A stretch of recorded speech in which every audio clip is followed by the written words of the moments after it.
Ito ay rated SPG. Striktong patnubay at gabay ng magulang ang kailangan. Maaaring may masiselang tema, lengguwahe, karahasan, sexual, horror o droga na hindi angkop sa mga bata. Hindi pa nga nababayaran ni Vivian ang utang niya nga dito kay Marcelo.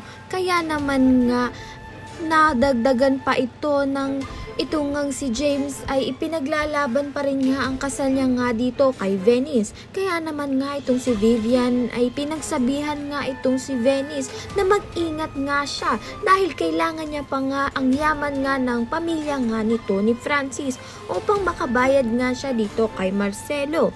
Sa kabilang banda naman nga isang ngang malsamang balita ang napabatid nga dito kay Sergov pati na rin kay Margaret dahil nga nawawala nga raw itong si Francis pati na nga rin ang asawa niyang si Venice. Kaya naman nga itong si Sergov ay inutusan nga ang mga tauhan niya upang ang hanapin nga ang mag-asawa.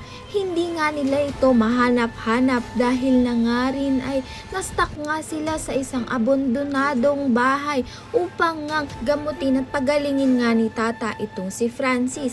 Mabibilib naman nga itong si Francis dito nga kay Tata dahil sa diskarte nga itong pakainin siya. Kaya naman nga ang sabi nga ni Francis dito nga kay Tata ay maswerte nga ang iibigin nga nito ni Tata dahil nga sa pagkakataon na ito ay na-inlove na nga itong si Tata dito nga kay Francis. Kaya naman nga pinagsabihan nga siya ni Inay Guapa na mag-iingat nga siya sa pagkukunwari nga niya bilang asawa ni Francis dahil may chance na ma-fall nga siya.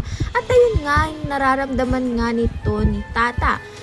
Kung isa ka nga rin sa nagnanais na magkatuluyan na nga itong si Tata at si Francis, ayan nga ang pakatutukan natin. Maraming salamat sa iyong panonood.